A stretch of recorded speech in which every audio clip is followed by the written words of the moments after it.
हाँ जी बच्चा लोग, वेरी वेरी गुड आफ्टरनून बेटा। भाई हम लोगों ने कल ये पार्टनरशिप फंडामेंटल का टॉपिक स्टार्ट करा था, ठीक है। एक बार थोड़ा सा ओवरव्यू कि हमने कल क्या करा था, फटाफट से देख लीजिए बेटा। हमने पार्टनरशिप के फंडामेंटल्स के चैप्टर को मैंने आपको कहा था बेटा, I will be dividing into 5 parts, ठीक है। मैं इसको 5 पार्ट्स में डिवाइड करूंगा। The first part was theory and case study, second part was accounts of partnership, third part past adjustments, fourth guarantee and the fifth was miscellaneous, ठीक है। अब मैंने आपको बताया था बेटा, थ्योरी एंड केस स्टडीज जो है ना, इसमें मैं आपको पार्टनरशिप का मीनिंग कल आपको बता चुका हूं सारे बच्चों को। इफ यू डू रिमेंबर, मैंने आपको बताया था बच्चा पार्टनरशिप का मीनिंग क्या होता है, राइट।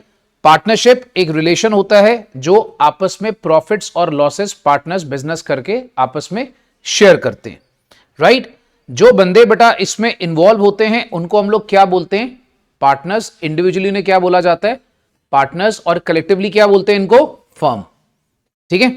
अच्छा, इसमें गोल्डन रूल क्या है, सारे अकाउंट्स किसके पॉइंट ऑफ व्यू से बनते हैं, फर्म के पॉइंट ऑफ व्यू से बनते हैं। पार्टनरशिप के बेटा हमने 5 फीचर्स करे थे, अगर आपको याद होगा तो। पहला था एसोसिएशन। एसोसिएशन में हमने क्या सीखा था, मिनिमम कम से कम 2 बंदे होते हैं, मैक्सिमम 50, स्पेशल केस में हम लोग 100 कर सकते हैं, ठीक है। Next, agreement. पार्टनरशिप हर बार एक रिजल्ट होता है एग्रीमेंट का। बेसिकली क्या होता है बेटा, अगर सपोज कर लीजिए मैं आपकी बात करता हूं, एग्रीमेंट नॉर्मली रिटर्न होता है, सारे बच्चे याद रखना। और जो रिटर्न एग्रीमेंट होता है उसको हम लोग क्या बोलते थे, पार्टनरशिप डीड, ठीक है। Return agreement is called as partnership deed. Partnership के लिए बेटा बिजनेस करना बहुत ज्यादा जरूरी है, बिकॉज अगर आपका बिजनेस है तो पार्टनरशिप है। और बिजनेस आपके पास क्या होना चाहिए, लीगल, लॉफुल। याद है सारे बच्चों को, business must be legal and lawful, ठीक है। ये सारे बच्चे याद रखेंगे।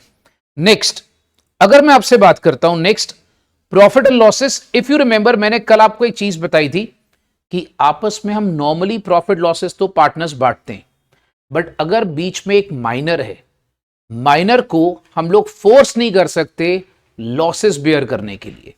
याद है हमने कल ये बात करी थी बेटा कि minor can not be force to bear losses. हम माइनर को क्या बोलेंगे कि भाई तू एक काम कर, तेरे को हम लोग वहां पर सिर्फ प्रॉफिट्स तो देंगे, बट लॉसेस बेयर करने के लिए माइनर को बाउंड नहीं कर सकते।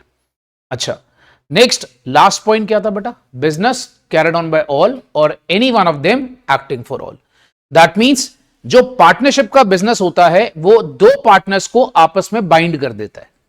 मतलब अगर सपोज कर लीजिए कोई पार्टनर इनमें से, सपोज ए एंड बी है, कोई एक पार्टनर भी गलत काम करेगा, दूसरा पार्टनर ऑटोमेटिकली साथ में बाउंड हो जाएगा और उसको बेयर करना पड़ेगा। हाँ जी, is this clear everyone? I hope it is clear बेटा, ठीक है। और आपको मैंने कल इसका एक शॉर्ट फॉर्म लर्न कराया था, याद है, ए स्क्वायर बी एस बी। ए क्या था, एसोसिएशन। दूसरा ए क्या था, एग्रीमेंट। नेक्स्ट क्या था, बिजनेस। फिर क्या था, शेयरिंग ऑफ प्रॉफिट्स। और फिर क्या था, business carried on by all और any one of them acting for all. Okay बच्चों, हमारा आज का थ्योरी कॉन्सेप्ट है partnership deed. Let's start writing it down. देखो मैंने आपको एक चीज बताई थी कि आप कुछ भी कर लो, आपका जो बिजनेस है पार्टनरशिप का, वो कभी भी फॉर्म नहीं होगा विदाउट पार्टनरशिप डीड। अब ये पार्टनरशिप डीड होता क्या है, let's write down. Partnership is based on agreement. हम लिखना शुरू करेंगे बेटा, ऊपर हेडिंग लिखेंगे पार्टनरशिप डीड, और हम लिखते हैं बेटा partnership is based on agreement. It is therefore necessary that terms and conditions of partnership be agreed upon among all the partners. It is therefore necessary that terms and conditions of partnership be agreed upon among all the partners. Be agreed upon among all the partners. These terms may be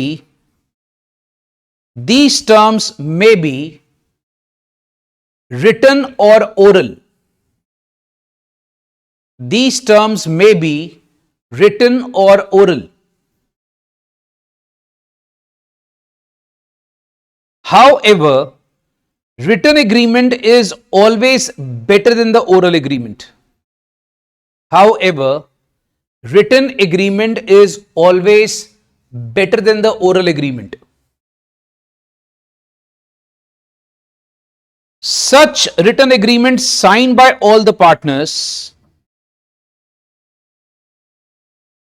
such written agreement signed by all the partners is called as partnership deed. Is called as partnership deed.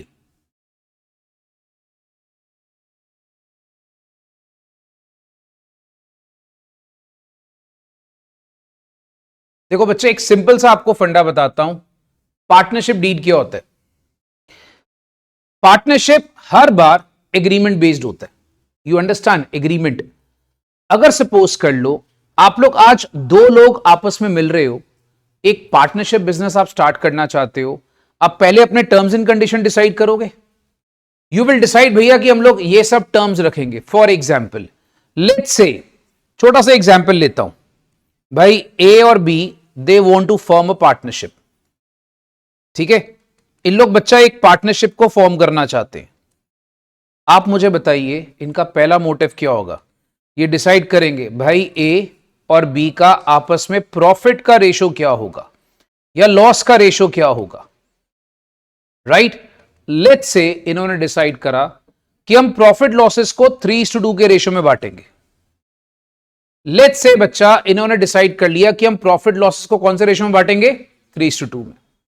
चलो फिर second, आप लोगों को पता है बेटा capital क्या होता है? Capital is the money which owner brings into business. जब आप बिजनेस स्टार्ट करते हो तो आप पहले पैसा लेकर आते हो, उसको हम क्या बोलते हैं? कैपिटल।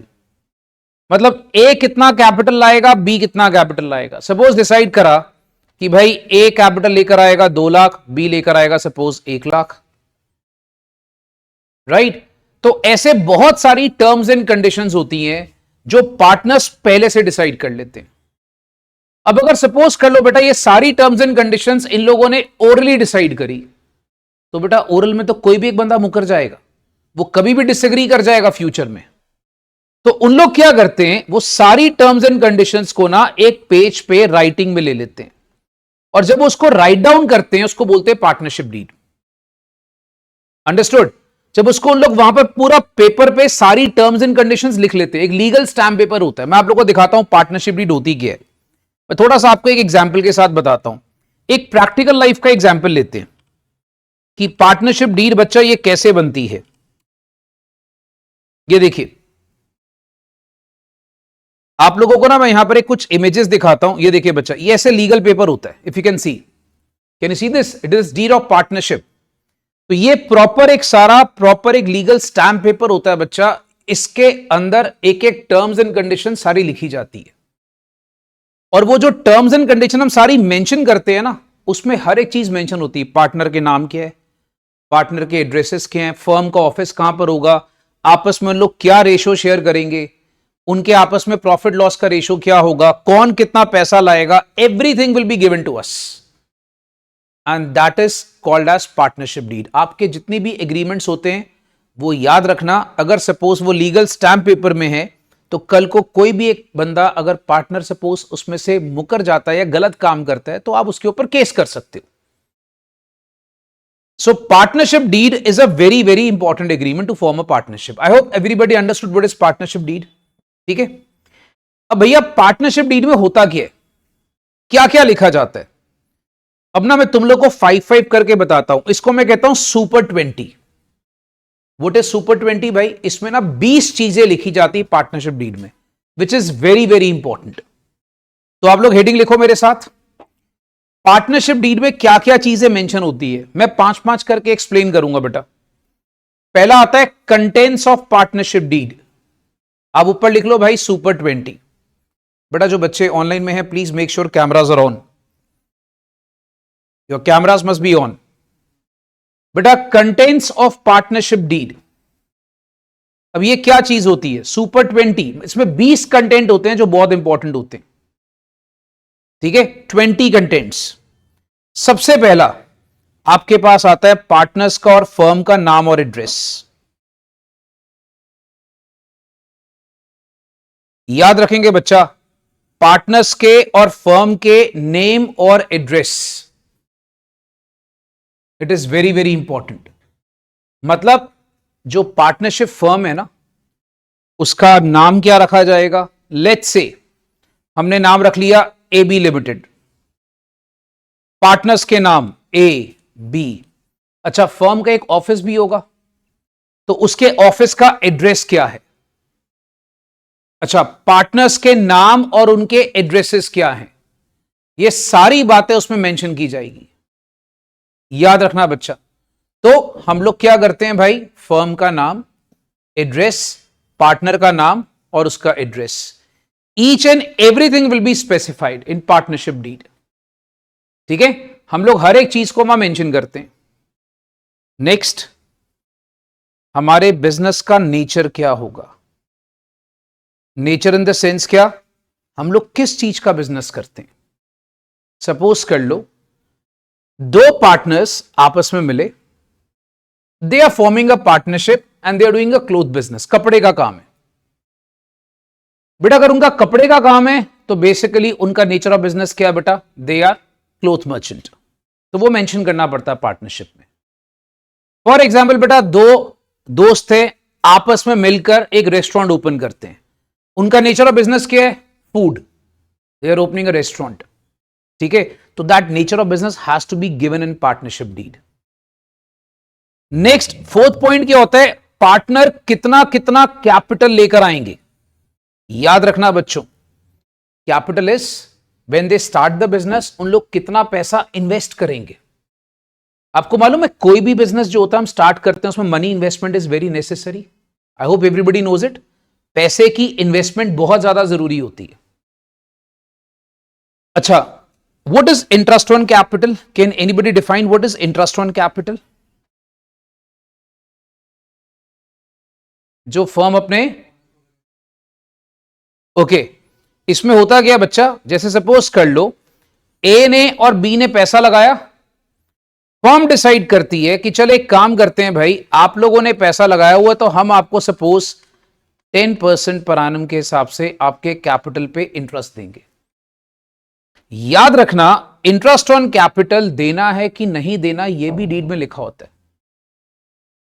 अब अगर सपोज कर लो डीड में नहीं लिखा तो नहीं देना, अब डीड में लिखा है, अच्छा कितना देना है यह भी मेंशन होता है, उसकी परसेंटेज मेंशन होती है। And always remember, interest on capital is an expense for the firm.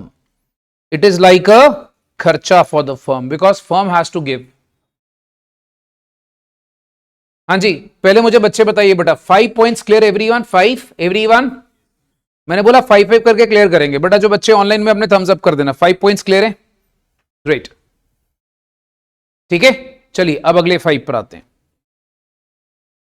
Next हमारे पास आता है बच्चा, drawings and interest on drawings to be charge from each partner. अब आपके मन में सवाल उठेगा, sir drawings and interest on drawings to be charge from each partner मतलब। एक छोटा सा पॉइंट मैं आपको बताता हूं, drawings and interest on drawings to be charge from each partner, इसका फंडा क्या होता है समझो। आप मुझे बताओ, what is the meaning of the term drawings, anyone. Drawings क्या होता है?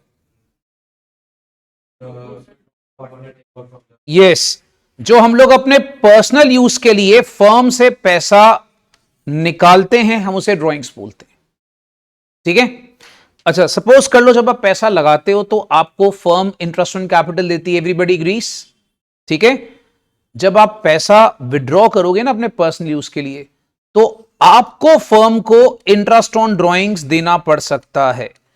फर्म के लिए इंटरेस्ट ऑन ड्रॉइंग्स इनकम होती है, याद रखिएगा। ठीक है, अब क्या तुम लोग पैसा फर्म से निकाल सकते हो या इंटरेस्ट ऑन ड्रॉइंग्स कितना है, ये सब बातें मेंशन होगी डीड में। याद रखना, अगर डीड में लिखा नहीं है तो क्या तुम फर्म से अपने पर्सनल यूज के लिए पैसा निकाल सकोगे? नहीं। क्या तुम ड्रॉइंग्स कर सकते हो? नहीं कर सकते हो। क्या फर्म तुमसे इंटरेस्ट ऑन ड्रॉइंग चार्ज कर सकेगा अगर डीड में नहीं लिखा होगा? नहीं। तो it has to be given in the deed. You got my point? So याद रखना बच्चा, डीड में it should be mention partnership deed is a very clear cut presentation of everything, तो डीड में सब कुछ लिखा होगा। नेक्स्ट, पार्टनर्स के बीच में आपस में प्रॉफिट और लॉस का रेशियो क्या होगा। आई थिंक ये सिंपल है, सारे बच्चों को समझ में आएगा कि पार्टनर्स के बीच का जो प्रॉफिट लॉस का रेशियो होता है दैट इज प्री डिसाइडेड, वो पहले से डिसाइडेड होगा कि भाई पार्टनर्स जो हैं उनके बीच में प्रॉफिट लॉस का रेशियो क्या रहेगा। ठीक है, तो वो हमेशा पहले से डिसाइडेड होगा। अच्छा, नेक्स्ट मैं आपको 8th पॉइंट थोड़ा डिटेल में समझाता हूं। अब सपोज कर लो बच्चा, फॉर एग्जाम्पल समझ लेना भाई, A B is a firm. मान लो एक पार्टनर है ए, फर्म नीड्स मनी, उसने एक पार्टनर से लोन बोरो कर लिया, पैसा उधार में ले लिया। अच्छा मुझे एक बात बताओ, कोई भी पार्टनर आपको फ्री में पैसे उधार क्यों देगा? क्या देगा? नहीं। वो आपसे क्या चार्ज करेगा? वो बोलेगा भाई हम आपसे चार्ज करेंगे इंटरेस्ट। अब ये जो इंटरेस्ट ऑन लोन होता है ये फर्म के लिए एक्सपेंस हो जाता है। फर्म के लिए क्या होता है बेटा? Expense, because firm has to pay. अब अगर मान लो हमने किसी पार्टनर से लोन लिया, उसका हमने कितना इंटरेस्ट उसको पे करना है, that interest percentage is always specified, हमेशा मेंशन होता है डीड में। से फॉर एग्जाम्पल वो डीड में लिखा नहीं है, से फॉर एग्जाम्पल वो डीड में नहीं लिखा हुआ, तो बच्चा याद रखना पार्टनरशिप एक्ट कहता है always take it to be 6% पर annum। So if interest on loan का percentage is not given to us in the deed, we always assume that it is taken to be 6% per annum. So बच्चे बेटा इस point को याद रखना, if a partner advances loan to the firm, rate of interest to be given on loan वो mention होना चाहिए। If interest on loan is not given in partnership deed, then it is taken at 6% per annum. अब इसमें दो बातें याद रखिएगा बच्चे बेटा। इंटरेस्ट ऑन ड्रॉइंग्स आपके लिए क्या होता है? इंटरेस्ट ऑन ड्रॉइंग इनकम होती है, और इंटरेस्ट ऑन लोन बच्चा क्या होता है? इंटरेस्ट ऑन लोन फर्म के लिए एक्सपेंस होता है। सो अभी हमने 3 पॉइंट्स करे हैं, मैं एक बार 3 पॉइंट्स दोबारा से रिपीट करता हूं, सारे बच्चे अच्छे से सुन लेना। ड्रॉइंग्स और इंटरेस्ट ऑन ड्रॉइंग्स कितनी चार्ज करनी है, it will be given to us. Profit loss का रेशियो क्या है, यह भी डीड में लिखा होगा। अगर सपोज कर लो हमने कोई फर्म से लोन बोरो करा, ठीक है, सॉरी फर्म ने पार्टनर से अगर लोन बोरो करा, आई एम सो सॉरी, तो फर्म उसको कितना परसेंट इंटरेस्ट देगा, that interest percentage will also be given. Is that clear? That interest percentage will also be given. तो सारे बच्चे याद रखना, if interest on loan percentage is not mention in partnership deed, we always assume it to be 6%। Sir ये 6% का पक्का rule है? हां जी पक्का रूल है। ये रूल कहां लिखा हुआ है? पार्टनरशिप एक्ट में। आप लोगों को मैंने कल भी कहा था partnership is based on partnership act, उसी के अंदर कुछ रूल्स बने हैं जो हम लोग को फॉलो करने पड़ते हैं। हां जी बेटा, क्या ये 3 पॉइंट्स क्लियर हैं? आई can't here everybody. Great, very good, शाबाश भाई, नोटेड है सारे बच्चों का? ठीक है, अब आइए अगला पॉइंट आता है, that is 9th and 10th। मैंने बोला था 5-5 करके डिस्कस करेंगे पहले। 9th और 10th पॉइंट क्या बोलता है बच्चा? Salary and commission. See what is salary and commission? Let me tell you. For example A and B are partners. Now suppose A is putting up some extra time for the firm, वो extra time दे रहे। मान लो A is working for 12 hours a day and B is working only for 6 hours a day. Now A says, भाई साहब मैं तेरे से double time लगा रहा हूं फर्म के काम के लिए, तो मुझे उसके लिए क्या मिलनी चाहिए? सैलरी। तो याद रखना, फर्म कई बार किसी पार्टनर को उसके एक्स्ट्रा काम के लिए उसको सैलरी देती है। अब ये सैलरी कितनी देनी है, कमीशन कितना देना है, ये सारी बातें आपको डीड में लिख देनी है पहले से। अगर कोई पार्टनर एक्स्ट्रा काम करता है तो उसके डीड में मेंशन होना चाहिए कि भाई सैलरी या कमीशन कितना देना है। ठीक है, अच्छा फिर नेक्स्ट, अकाउंटिंग पीरियड क्या होगा आपका? आपको पता है हमारे अकाउंटिंग पीरियड 2 टाइप के होते हैं। One which is called as financial year, that is April से लेकर 31 मार्च, और एक होता है कैलेंडर ईयर, जनवरी से लेकर 31 दिसंबर। अब फर्म कौन सा अकाउंटिंग पीरियड फॉलो करेगा? भाई साहब, फर्म कौन सा अकाउंटिंग पीरियड फॉलो करेगा, यह बात मेंशन होती पहले से। मतलब फर्म ने वहां पर अपना अकाउंटिंग पीरियड क्या रखना है, अपने अकाउंट्स क्लोजर की डेट क्या रखनी है, that will also be specified in the deed. हां जी दोस्तों, 10 पॉइंट्स क्लियर? ठीक है जी। नेक्स्ट आता बेटा राइट्स एंड ड्यूटीज हर एक पार्टनर की क्या होंगी। अच्छा, आप लोगों को पता है राइट्स मतलब अधिकार एंड ड्यूटीज मींस हमने क्या क्या काम करना है। तो हर पार्टनर ने कितना काम करना है और उसके अधिकार क्या है। मैं थोड़ा सा आपको एग्जांपल देता हूं, पार्टनर्स के अधिकार, राइट्स क्या होते हैं। लेट्स से बेटा दो पार्टनर है यहां पर हमारे पास, कोई मान लो बेटा ये दोनों दो पार्टनर है, ठीक है भाई। अब अगर सपोज कर लो, मान लो एक बंदा आउट ऑफ स्टेशन चला गया, वो 5 दिन के बाद आया, तो क्या वो 5 दिन के बाद आकर सारे काम का हिसाब मांग सकता है? बताओ, यस कि नो? यस मांग सकता है, तो इसका राइट है। वो बोलेगा जी मेरे फर्म के अंदर, दूसरा वाला बोलेगा भाई मैंने फर्म के अंदर जी 10,000 रुपीज स्पेंड करे। बोलेगा कहां स्पेंड करे, मुझे बता, टेल मी, तूने कहां पे स्पेंड करे। He has got the right to inspect the accounts books. वो बोलेगा भाई मेरे को नुकसान हो गया, 15,000 का नुकसान हो गया। बोलेगा कहां नुकसान हुआ, बता मुझे। He has right to ask the other partner about any losses. अच्छा, तो याद रखना, ऐसे करके आपके राइट्स क्या हैं, आपके ड्यूटीज क्या होंगी, वो सब बातें डीड में लिखी जाती हैं। अच्छा, what is auditing of accounts? आप लोगों को बेटा ये 2 लेटर पता है, फुल फॉर्म क्या होता है? ग्रेट। बहुत सारे बच्चे बोलते हैं कंप्लीट ऐश। मैं सीए बोलता हूं, बच्चे बोलते हैं कंप्लीट ऐश। एक बच्चा मुझे बोलता सर सीए का मतलब चालू आदमी, एक लड़की बोलती चालू औरत। नहीं भैया, याद रखना, सीए इज चार्टर्ड अकाउंटेंट। आपको पता होगा हमारी कंट्री में ये बहुत ही एस्टीम प्रोफेशन है सीए का। एंड दोस्तों, अगर आप अपने अकाउंट्स को ऑडिट करवाना चाहते हो तो सिर्फ सीए ही आपके अकाउंट्स को ऑडिट कर सकता है, और कोई नहीं कर सकता। ऑडिट का मतलब होता है चेक करके उस पर स्टैंप लगाना। एक बार किसी अकाउंट्स में सीए की स्टैंप लग गई, दैट मींस वो अकाउंट्स वैलिड होते हैं। ठीक है, तो इट्स वेरी, बहुत डिटेल है इसके बारे में, कभी बाद में बात करेंगे। बट फिलहाल अभी क्या है भाई, आपने अकाउंट्स ऑडिट करवाने हैं। अच्छा, ऑडिट कहां से करवाने हैं, कौन से सीए से करवाने हैं, यह भी डीड में लिखा होता है।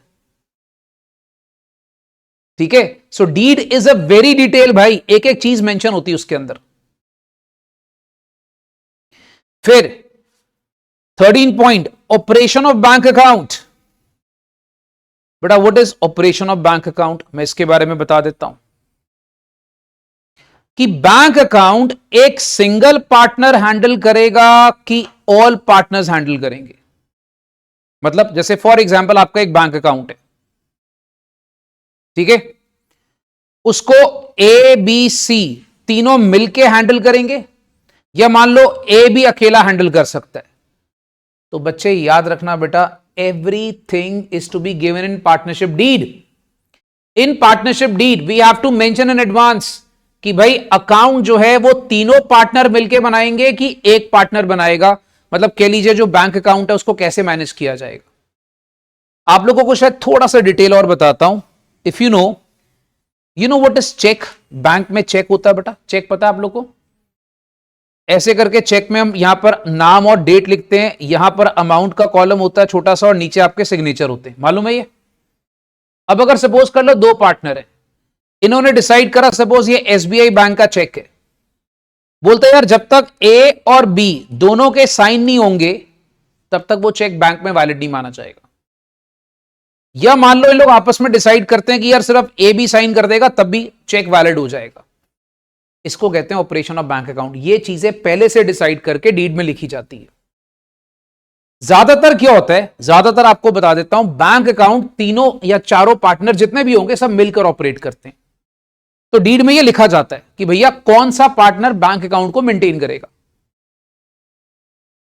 ओके, 14th पॉइंट दोस्तों, what is goodwill? Anyone? What is goodwill भाई? रेपुटेशन। अब गुडविल क्या चीज होती है? It's a very important term बेटा, जो हम लोग बिजनेस में यूज करते हैं। अच्छा मुझे बताओ, अगर मैं आज तुमसे आज पूछूं यार मुझे बताओ सबसे अच्छा ब्रांड आजकल शू का कौन सा है? स्पोर्ट शूज का सबसे अच्छा ब्रांड बच्चा बोलेगा नाइकी, कोई बच्चा बोलेगा रीबॉक, कोई बोलेगा एडिडास। क्यों? उसकी गुडविल बनी, एक रेपुटेशन बनी। गुडविल इज अ रेपुटेशन जो कस्टमर बनाता है। ठीक है, बोलूंगा भैया अमृतसर में सबसे अच्छी कुलचे की दुकान कौन सी? बच्चा बोलेगा सर यहां पर ये फलाना कुलचा वाला। क्यों? उसकी रेपुटेशन बनी है। राइट? तो ये बातें याद रखिएगा, गुडविल। तो बिजनेस की ऐसे ही गुडविल बनती है। उसकी हम वैल्यू कैसे करते हैं, हम लोग इसके अगला चैप्टर करेंगे। आपको याद होगा जिन्होंने कल मेरे साथ क्लास लगाई है, मैंने कहा था गुडविल भी हमारा एक इंपॉर्टेंट चैप्टर है जो पार्टनरशिप फंडामेंटल्स के बाद हम करेंगे। उसमें मैं आपको सिखाऊंगा गुडविल को कैलकुलेट करने के मेथड्स होते हैं। गुडविल को कैलकुलेट करने के मेथड्स होते हैं।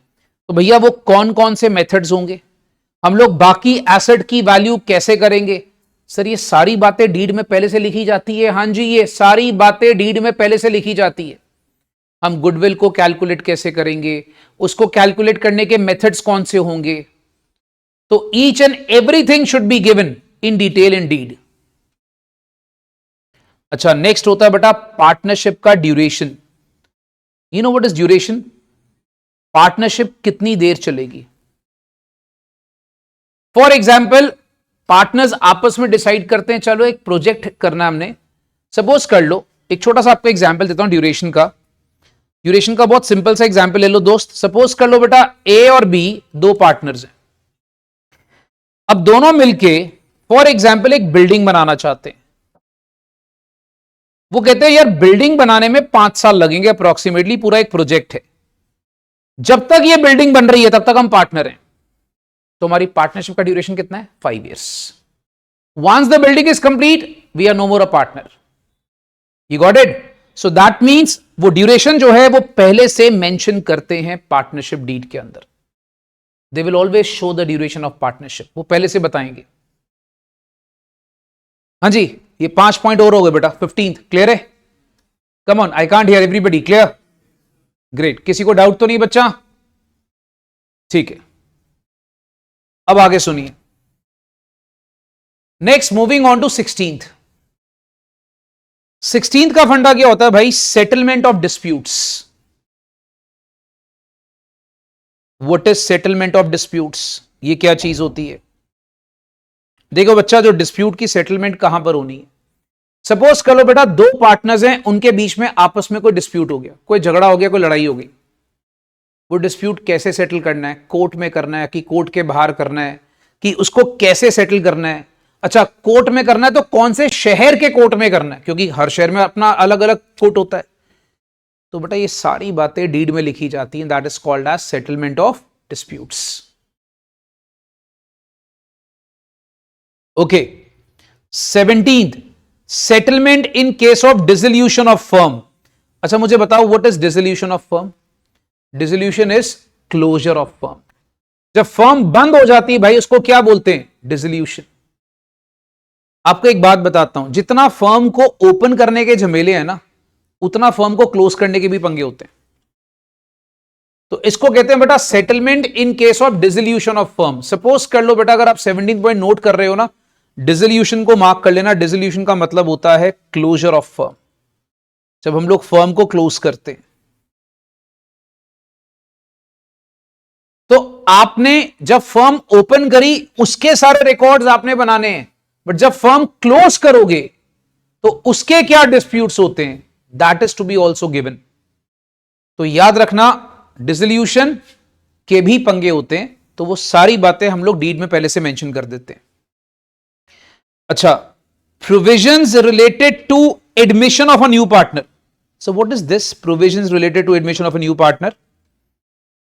बेटा आपको एक चीज क्लैरिफाई कर रहा हूं, what is provision related to admission of a new partner. अच्छे से सुनना। For example A B C partners हैं, एक नया पार्टनर पी को उन लोग लेकर आना चाहते हैं, तो क्या ऐसे ले आएंगे पार्टनर को? सड़क पे चल रहे भैया पार्टनर उठा लिया, ऐसा करते हैं क्या? नहीं बेटा, याद रखना किसी भी नए बंदे को पार्टनरशिप में लेकर आना तब भी बहुत सारी लीगल फॉर्मेलिटीज हैं। किसी भी नए बंदे को पार्टनरशिप में लेकर आने में भी बहुत सारी लीगल फॉर्मेलिटीज होती हैं। सारे बच्चे इस चीज को याद रखना, किसी नए बंदे को पार्टनरशिप में लाओगे ऐसे नहीं ला सकते। तो ये आपको इसके रूल्स, इसके रेगुलेशन, हर चीज डीड में लिखना होता है। अच्छा, ना नया बंदा आ सकता है, ना पुराना बंदा फर्म छोड़ के जा सकता है इतनी आसानी से। फॉर एग्जाम्पल याद रखना, सी वॉन्ट्स टू रिटायर, क्या सी ऐसे रिटायर हो जाएगा? No, there are lot of formalities, ये सारी बातें डीड में लिखी जाती हैं। सो एडमिशन और रिटायरमेंट दोनों कब होगा, कैसे होगा, किस रूल्स के साथ होगा, everything should be given in the partnership deed. And guys, the last 20th, भाई साहब, हर एक पार्टनर कितना कितना टाइम डिवोट करेगा, हर एक पार्टनर कितना कितना टाइम डिवोट करेगा, even this is mention in partnership deed. ये बच्चे याद रखेंगे, हर एक पार्टनर कितना कितना टाइम डिवोट करेगा। सपोज ये पहले से डिसाइड होता है, भैया partner A will spend 2 hours, partner B will spend 6 hours. Everything is given in deed. Otherwise क्या होता है, अगर इनमें से कोई भी पॉइंट मिस हो गया तो डिस्प्यूट होगा। Now you can understand why I am calling these points as super 20। इसको सुपर 20 क्यों बोल रहा हूं? क्योंकि भैया ये 20 पॉइंट्स ऐसे हैं जो कोई ना कोई झगड़े का रीजन बनते हैं पार्टनरशिप के बीच में। तो ये 20 पॉइंट्स वहां पर लिखे होने बहुत ज्यादा जरूरी है। हाँ जी, पहले मुझे सारे बच्चे बताइए बेटा, absolutely clear? Do you want me to explain any of the points again? Everybody is clear? भैया जो ऑनलाइन वाले बच्चे हैं जल्दी से। 13th सुन लो भाई दोबारा। बेटा ऑपरेशन ऑफ बैंक अकाउंट, हवेश मैं आपको समझाता हूं भाई। सपोज कर लो, एक है, सपोज एक पार्टनर है ए, एक पार्टनर है बी। दोनों कहते हैं यार हम लोग डीड में ना मेंशन कर देंगे कि जो चेक, सपोज एसबीआई का चेक है, हमने वहां पर एसबीआई में अकाउंट ओपन कर लिया, तो बेटा यह जो एसबीआई का बैंक अकाउंट है ना, इसको कौन मेंटेन करेगा? सपोज ए और बी में डिसाइड कर लिया, डीड में लिख दिया कि सिर्फ ए जो है वो बैंक अकाउंट मेंटेन करेगा और बी जो है वो गुड्स बेचने में ज्यादा ध्यान रखेगा। तो यहां पर बेटा डीड में ये सारी बातें पहले से मेंशन करनी होती है कि किस पार्टनर का कौन सा काम होगा। समझ में आ गया बच्चा? यस सर, आ गया समझ। हाँ जी बेटा, और anybody else want me to explain any of the points? 20 तक क्लियर है? डन। अब मैं तुम लोग को ना एक बहुत इंपॉर्टेंट कॉन्सेप्ट बताने जा रहा हूं बेटा, इसको बोलेंगे 5 पांडव रूल। अब समझो व्हाई दिस 5। अच्छा एक चीज और है, जो बच्चे बेटा मेरे से +1 में पढ़े उनको तो पता है मैं ऐसे उटपटांग नाम डालता रहता हूं, ठीक है? जो बच्चे नहीं पढ़े, भाई साहब याद रखना, स्कूल में जाके मत बोलना 5 पांडव रूल। बेटा याद रखना दोस्तों, ऐसे नाम जो होते सर मैं बना देता हूं ताकि आपको जल्दी लर्न हो जाए। तो ये सब चीजें स्कूल में डिस्कस नहीं करनी। Is this clear everyone? ठीक है, कल को तुम पेपर में लिखाओ 5 पांडव रूल, तो टीचर तुम्हें 5 डंडे मारेगा। भाई साहब याद रखना, ये सब ऑफिशियल नेम्स नहीं है। Is this clear everyone? ठीक है, ये 5 पांडव रूल क्या है याद रखना दोस्तों। पार्टनरशिप अगर मान लो बिना डीड के बना, अब 2 मिनट समझना, मैं बच्चों को बोलूंगा बेटा 2 मिनट सुनना, पहले बहुत इंपॉर्टेंट पॉइंट्स हैं तो मैं इसको नोट करने का टाइम दूंगा, मैं पहले समझ लो अच्छे से। मान लो फॉर एग्जाम्पल, मान लो ए और बी आपस में बहुत गहरे मित्र हैं, दोस्त हैं, कहते हैं यार हम लोग को कोई पार्टनरशिप डीड की जरूरत नहीं है, ठीक है? So they started working together because they were very good friends, very close friends. They started working together without any partnership deed. That means partnership deed was absent. This is called absence of partnership deed. चलो कोई बात नहीं। अब अगर suppose कर लो इनके बीच में कोई डिस्प्यूट आ जाए तो उसको बचने के लिए, उसको सेटल करने के लिए 5 पांडव रूल बने हुए हैं। अब जैसे तुम स्टूडेंट हो, तुम अकाउंट्स जब बनाओगे, अगर तुम्हें सब में लिख दिया कि पार्टनरशिप डीड एब्सेंट है, तो तुमने कौन से 5 रूल्स फॉलो करने हैं, उसको हम क्या बोलते हैं? 5 पांडव रूल। आप लोगों को पता डक्कन पांडव कौन थे? थोड़ा हिस्ट्री पता आप लोगों को अपने कल्चर की? पांडव कौन थे बेटा? एक बच्चा बोलेगा शाहरुख खान, एक बोलेगा आमिर खान, एक बोलेगा सलमान खान। बेटा ये 5 पांडव नहीं थे, याद रखना। महाभारत पढ़ी बेटा? किसी ने सुना महाभारत के बारे में? ओके, तो भैया 5 पांडव होते थे। अच्छा, can anyone name who was 5 Pandav? लगातार इन ऑर्डर देखूं किसी की नॉलेज है? इन ऑर्डर मतलब पहले बड़ा फिर छोटा, डिसेंडिंग ऑर्डर में। किसी को 5 पांडव का नाम पता है? सी भाई साहब, पहला होता था युधिष्ठिर, ठीक है, दूसरा होता था भीम, ठीक है, फिर था अर्जुन, और फिर थे नकुल, और फिर थे सहदेव, ठीक है। चलिए कोई बात नहीं, ये सब ज्ञान की बातें बाद में करेंगे। तो भाई साहब 5 पांडव जो थे, उनका रूल क्या था?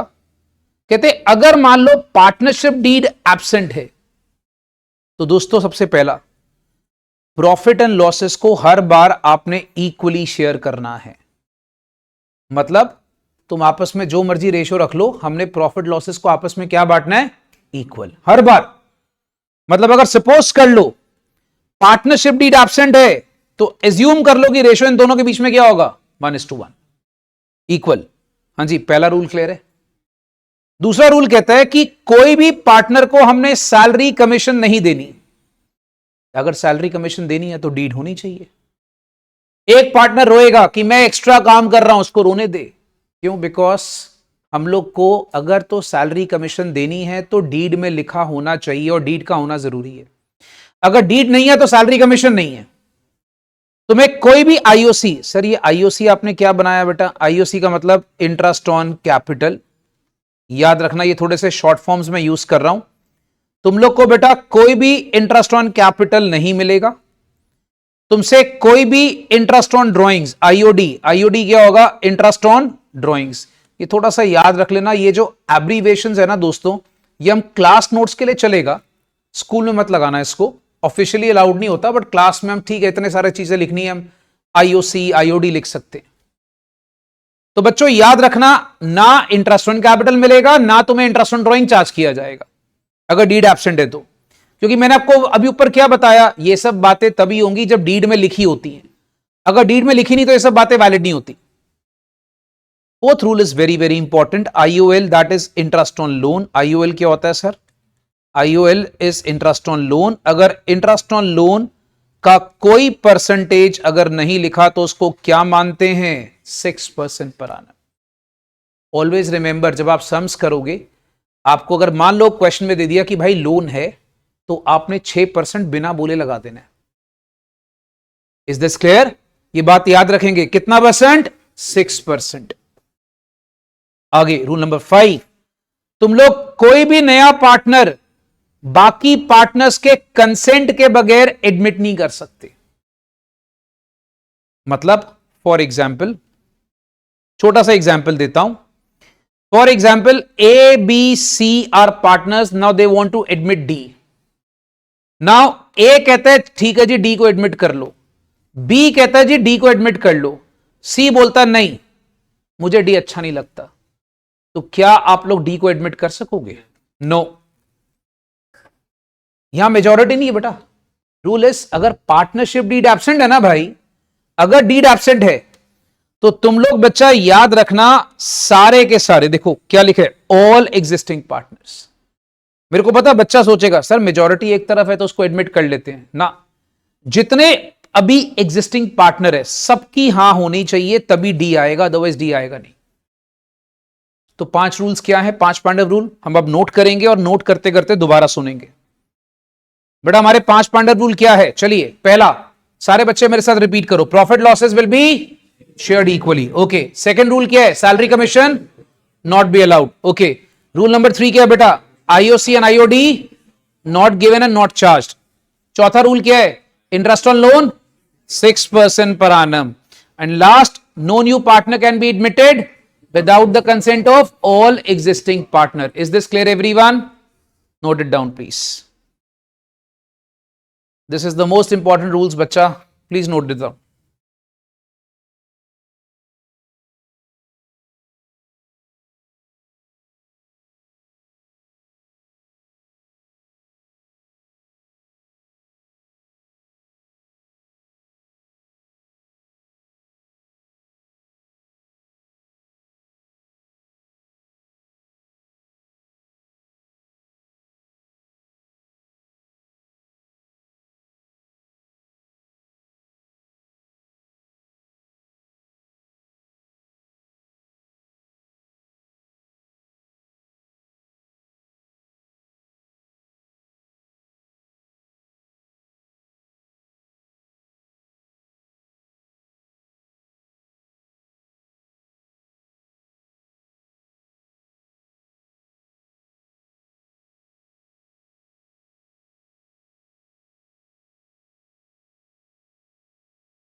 हाँ जी, I hope it's noted everyone.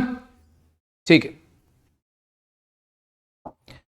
अब बच्चों एक बहुत इंपॉर्टेंट प्रोविजंस हैं, ये आप साथ साथ नोट कर सकते हो because it's very very simple. ये प्रोविजंस क्या है बच्चा पार्टनरशिप एक्ट की? Let's write down important provisions of partnership act 1932। देखो बेटा, पार्टनरशिप एक्ट 1932 आपको क्या क्या इंपॉर्टेंट प्रोविजंस बताता है, हेडिंग लिख लो। सबसे पहली important provisions, registration of firm. See, registration of firm ना पार्टनरशिप एक्ट में लिखा जाता है कि registration of firm is optional. ये थ्योरी अपने लिए क्यों इंपॉर्टेंट है आपको शायद पता होगा बेटा, मैंने आपको कल भी कहा था हमारे पेपर में एमसीक्यूज भी आने, तो एमसीक्यूज के पॉइंट ऑफ व्यू से ये सब थ्योरी के नोट्स बहुत इंपॉर्टेंट हो जाते हैं। तो सारे बच्चे बेटा अच्छे से सुनना, registration of firm is optional but preferable. Okay, now what is registration of firm? देखो बच्चा, पहले एक बात को समझा रहा हूं अच्छे से। पहला बेटा फर्स्ट पॉइंट सबने नोट कर लिया, first point is noted everyone. ठीक है, अब सारे बच्चे पहले फर्स्ट पॉइंट का एग्जांपल सुनो सारे अच्छे से। सपोज कर लो भाई ए और बी आर पार्टनर्स, इन लोगों ने एक फर्म बनाई, उसका नाम रखा एबी लिमिटेड। कहते हैं कि जो एबी लिमिटेड है ना उसकी रजिस्ट्रेशन करवा लो। रजिस्ट्रेशन करवाने का मतलब क्या होता है कि लीगल डॉक्यूमेंट में सारा का सारा आपने डीड बनाकर उसको ना आपने कोर्ट ऑफ लॉ से अटेस्ट करवाना है। You know what is attestation? उसको अटेस्ट करवा लिया, फर्म हो गई रजिस्टर्ड। अब यहां पर कानून की नजरों में, कोर्ट की नजरों में आपकी फर्म एग्जिस्ट करती है। अब अगर सपोज कर लो, मान लो ए ने मान लो किसी को गुड्स बेचे उधार में, ठीक है, मान लो एक बंदा है मिस्टर एक्स, उसको उसने उधार में गुड्स बेचे। अगर एक्स उसके पैसे नहीं देता या पैसे लेके भाग जाता है तो क्या एबी लिमिटेड एक्स के ऊपर केस कर सकती है? हां जी, कर सकती है। क्यों? क्योंकि फर्म रजिस्टर्ड है, फर्म रजिस्टर्ड है। अब मैं छोटा सा आपको एग्जांपल देता हूं। मान लो आपने रजिस्ट्रेशन नहीं करवाई, लॉ कहता है कि भैया रजिस्ट्रेशन ऑप्शनल है बट प्रेफरेबल है। अब वो प्रेफरेबल मतलब क्या? सपोज तुमने रजिस्ट्रेशन नहीं कराई, कोई बंदा तुम्हारे पैसे लेके भाग गया, तुम उसके ऊपर केस नहीं कर सकते क्योंकि तुम तो कानून की नजरों में हो ही नहीं, तुम लॉ की नजरों में एग्जिस्ट ही नहीं करते। रजिस्ट्रेशन मतलब क्या हो गया? You exist in the eyes of law. Law को पता होता भैया ये वाला बंदा फर्म चला रहा है। अच्छा, अब एक पॉइंट समझो। फॉर एग्जाम्पल, छोटा सा पॉइंट दिमाग में रखो। मान लो बेटा तुमने कोई मिस्टर वाई से गुड्स उधार में खरीदे, तुमने खरीदे। अच्छा, अगर तुम उसके पैसे ना दो, मान लो तुम उसके पैसे नहीं दे रहे, तो क्या वो तुम्हारे पे केस कर सकेगा? हां जी, मतलब अगला बाहर वाला तुम्हारे पे केस कर सकता है। अब देखो, लोग कहते हैं रजिस्ट्रेशन करा लो यार, इससे अच्छा, क्योंकि तुम तो पंगे में फंस जाओगे। खुद सोचो, तुम किसी पे केस नहीं कर सकते, बाहर वाले तुम्हारे पे केस कर सकते, इसीलिए कहते हैं रजिस्ट्रेशन करवा लेनी चाहिए। बच्चों ये पॉइंट समझ में आया पहला? अच्छा, दूसरा कहते हैं liability of partner is unlimited. ये जो लाइन है ना बच्चा, liability of partners is unlimited, ये बड़ी इंपॉर्टेंट लाइन है। देखो बेटा, जनरली क्या होता है कि जो पार्टनर्स की लायबिलिटी होती है ना वो अनलिमिटेड होती है। What is unlimited? मैं थोड़ा आपको इसके बारे में बताऊंगा। इस लैंग्वेज को हमने ध्यान से पढ़ना है। That is in case of loss firm can first meet out of capital and thereafter their personal property। मतलब अगर सपोज कर लो बेटा फर्म को नुकसान हो गया ना, तो फर्म के जो एसेट है उसको तो आपके क्रेडिटर्स बेच देंगे, वो आपके घर के एसेट तक उठा के लेके जा सकते हैं। मतलब आपके पर्सनल प्रॉपर्टी के ऊपर वो क्लेम कर सकते हैं। मैं आपको छोटा सा एग्जांपल देता हूं, लायबिलिटी ऑफ फर्म अनलिमिटेड क्या होता है। एक बार बच्चा एग्जांपल सुन लो, फिर तुम्हें नोट करवा देता हूं। फॉर एग्जांपल सपोज एक बंदा पार्टनर है, एक बंदा पार्टनर है बी, ठीक है। अब समझो, मान लो इन दोनों ने फर्म बनाई ए बी लिमिटेड, ठीक है। अब मेरे भाई इन लोगों ने मान लो गुड्स परचेस करे, एक बंदा है सपोज कर लो मिस्टर वाई, उससे गुड्स परचेस करे। अच्छा, ये मिस्टर वाई के पैसे नहीं दे पा रहे, क्यों? बिकॉज फर्म को नुकसान हो रहा है। तो मिस्टर वाई बोलेगा ठीक है बेटा, मैं पैसे निकलवा लूंगा अपने। कैसे निकलवाएगा? पहले वो फर्म के देखेगा कि फर्म के एसेट्स कितने हैं, उसको बेचकर अपने पैसे पूरे करने की कोशिश करेगा। अगर मान लो फर्म के एसेट्स कम पड़े तो वो उनके पर्सनल एसेट, उनके घर के एसेट तक बेचकर पैसे अपने निकलवा सकते हैं। इसलिए कहा जाता है कि फर्म के पार्टनर्स की लायबिलिटी अनलिमिटेड होती है। तो जनरल केस में हम बात क्या करते हैं बेटा, फर्म के पार्टनर्स की लायबिलिटी क्या होती है? अनलिमिटेड। अब इसको पढ़ो, in case of loss firm can first meet out of capital.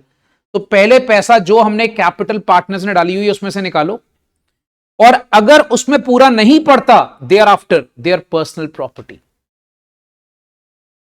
हाँ जी दोस्तों, क्या तुम्हें सेकेंड पॉइंट क्लियर है? आई कांट हियर बेटा, सेकेंड पॉइंट क्लियर है सारे बच्चों को? ठीक है जी।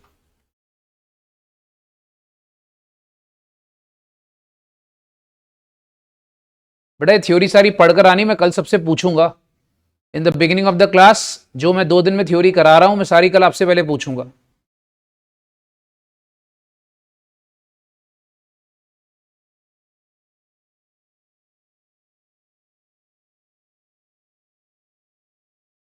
ये नोट हो गया बच्चा? अच्छा, तीसरा पॉइंट समझो। हाँ जी, कोई नोट तो नहीं करा बेटा सेकंड पॉइंट? श्योर? तीसरा पॉइंट समझो। तीसरा कहता है माइनर एज अ पार्टनर। देखो बच्चा, माइनर का मैंने आपको फंडा बता दिया था। माइनर को तुम लोग पार्टनरशिप में एडमिट तो कर लोगे, बट पंगे वाला काम है। क्यों? कहते हैं भैया माइनर को एडमिट करना है कर लो, बट बाकी सारे पार्टनर्स का कंसेंट लो। और याद रखना, माइनर को एडमिट करोगे तो पंगा वही है कि माइनर के तुम लोग वहां पर उसको प्रॉफिट्स दोगे, लॉसेस नहीं बेयर करेगा वो। याद है सारे बच्चों को? अच्छा, फिर एक फंडा सोचो। तुमने एक टर्म सुनी होगी बेटा, स्लीपिंग पार्टनर्स। स्लीपिंग पार्टनर्स क्या होता है? स्लीपिंग पार्टनर्स, थोड़ा स्पेलिंग ठीक कर लेना। मैं छोटा सा तुम्हें एग्जांपल देता हूं, स्लीपिंग पार्टनर्स क्या होता है। देखो समझो मेरे भाई, what are sleeping partners? For example X and Y are partners. दोस्तों स्लीपिंग पार्टनर कौन होते हैं अच्छे से समझना। फॉर एग्जाम्पल दोस्तों, X and Y are partner, ठीक है। अब वाई जो है ना मेरे भाई, मान लो वो कहता है यार मैं सिर्फ ना पैसा लगाऊंगा फर्म में, मेरे पास अभी सिर्फ पैसा है, टाइम नहीं है, मैं टाइम नहीं दे सकता। एक्स बोलता है ठीक है आप चिंता मत करो, फर्म में मैं पैसा नहीं लगा सकता बट मैं आपके लिए काम कर लूंगा। चलो दोनों मिलके ना एक्स वाई लिमिटेड करके एक फर्म बना लेते हैं। अब यहां पर फर्म का सारा काम कौन कर रहा है? एक्स। तो ये बेसिकली क्या कहलाता है? ये एक्टिव पार्टनर है। ये कौन है भाई? ये एक्टिव पार्टनर है। बट ये वाई ने खाली पैसा लगाया, वो फर्म का काम नहीं देखता, उसको क्या बोलते हैं? Sleeping partner. तो sleeping partner is a person who only invest money into the business. अब जैसे फॉर एग्जांपल मैंने बताया बेटा कि अगर सपोज कर लीजिए एक बंदा है सपोज गौतम, वो बेटा काम कर रहा है एक्टिवली, ठीक है। और एक बंदा है अमिताभ। अमिताभ क्या कर रहा है भाई साहब? वो पैसा लगा रहा है, ही इज इन्वेस्टिंग मनी। तो बेटा अमिताभ कौन हो गया? Sleeping partner. तो इसके लिए आप छोटा सा नोट लिखें, it is not necessary that all the partners remain active. One or more partners may be admitted as a sleeping partner, that is they will only contribute capital for agreed share of profit. So उन लोग क्या करते हैं भाई? वो सिर्फ और सिर्फ कैपिटल कंट्रीब्यूट करते हैं, दैट्स इट। उनका मोटिव क्या होता है? सिर्फ और सिर्फ पैसा लगाना और प्रॉफिट का शेयर लेना। दे विल नॉट, याद रखना, they will not participate in business. उन लोग बिजनेस में पार्टिसिपेशन नहीं करते, they will only contribute capital. हाँ जी बेटा, लॉस तो बेयर करेंगे डेफिनेटली, अगर वो प्रॉफिट बेयर करेंगे तो लॉस भी बेयर करेंगे। लॉस का नहीं बेयर करने का पंगा सिर्फ माइनर का होता है, ठीक है। अब देखो, जो बंदा स्लीपिंग पार्टनर है वो प्रॉफिट भी बेयर करेगा, लॉस भी बेयर करेगा, बट ये है कि वो ज्यादा एक्टिवली फर्म में पार्टिसिपेट नहीं करता। मैं तुम्हें एक छोटा सा लाइफ का एग्जांपल देता हूं। सपोज कर लो बेटा, एक बहुत बड़ी कंपनी है, ठीक है। लेट्स से बेटा एक कंपनी है फॉर एग्जांपल रिलायंस, ठीक है, बहुत फेमस कंपनी है। वो क्या करते हैं, वो एक पार्टनरशिप फॉर्म करते हैं। मान लो मुकेश अंबानी और अमिताभ बच्चन दोनों मिलकर पार्टनरशिप फॉर्म कर रहे हैं। You know who is Amitabh Bachchan, ठीक है। अब अमिताभ बच्चन बोलता है जी मेरे पास टाइम नहीं, मुकेश बोलता मैं तो वेला ही हूं, मेरे पास भी बहुत काम है, मैं सारा काम संभाल लूंगा। मुकेश बोलता है मैं सारा काम संभाल लूंगा, अमिताभ बच्चन बोलता है मेरे को पिक्चरों में एक्टिंग करनी, मैं फर्म के काम में पार्टिसिपेट नहीं कर सकता। अमिताभ बच्चन खाली पैसा लगाता है, मुकेश काम संभालता है ना। Amitabh Bachchan is a sleeping partner. अच्छा, कल को लॉस हो गया तो Amitabh Bachchan has to bear the loss, right? Okay, हाँ जी दोस्तों, तो सारे बच्चों को क्लियर है स्लीपिंग पार्टनर क्या होता है? यार तुम लोग की आवाज नहीं आती, थक जाते हो क्या? क्या क्लियर है सारे बच्चों को? शाबाश, जवान बच्चे यार, पूरा जोश होना चाहिए क्लास में। अच्छा, अब आखिरी पॉइंट लिखो आज का, भाई ये बंदे पार्टनरशिप में एडमिट मत करो। हमारा रूल क्या कहता है बेटा, प्रोविजंस क्या बोलती है पार्टनरशिप एक्ट की, ये बंदे पार्टनरशिप में एडमिट मत करो। कौन कौन से? पागल, अनसाउंड माइंड, ठीक है, जितने भी बेटा हिले हुए होते हैं पागल, समझ गए? इंसॉल्वेंट। अच्छा, आप लोगों को पता है इंसॉल्वेंट कौन होते हैं? जिनका दिवाला निकला होता है। इंसॉल्वेंट मतलब जिन बंदों की लायबिलिटी बहुत ज्यादा होती है और उनके एसेट बहुत कम होते हैं, उन्हें क्या बोलते हैं? इंसॉल्वेंट। हमारे देश के बहुत बड़े बड़े महान अच्छे लोग हैं इंसॉल्वेंट। आपने नाम सुना विजय माल्या? सुना हुआ है, अपनी कंट्री का हीरो है, मालूम है सारे बच्चों को, ठीक है, देश छोड़ के भाग गया। वो सब बंदे कौन है बेटा? इंसॉल्वेंट। अगर आज तुम विजय माल्या को बोलोगे मेरा पार्टनर बन जा, तो बेटा तुम लोग को अलाउड नहीं है as per the law. Any person disqualified by law, for example मान लीजिए प्रणव क्या करता है बेटा, कश्मीर चला गया, वहां से टेररिस्ट पकड़ा, चला मेरा पार्टनर बन जा। बेटा आप मुझे बताइए, क्या ये ऐसा कर सकता है? नहीं कर सकता, because terrorist person is disqualified by law. तो तुम ऐसे बंदों को पार्टनर नहीं बना सकते। हां, माइनर को बनाना है बना लो, बट माइनर को एक्सेप्शनल केस में मत बनाओ। एक्सेप्शनल केस क्यों लिखा? बिकॉज माइनर को जनरली पार्टनरशिप में नहीं लिया जाता। अगर लोगे तो खुद फंसोगे। क्यों? फायदा ले जाएगा, लॉस नहीं आएगा। अब दोस्तों पहले मुझे सारे बच्चे बताइए आज की सारी थ्योरी क्लियर है? एक बात याद रखना दोस्तों, कल इसके ऊपर हम करेंगे केस स्टडी, और कल पहले तुम्हारा 5 मिनट में सारे बच्चों को ओरल टेस्ट लूंगा, right? Make sure you are learning this. चलिए, थैंक यू बच्चा।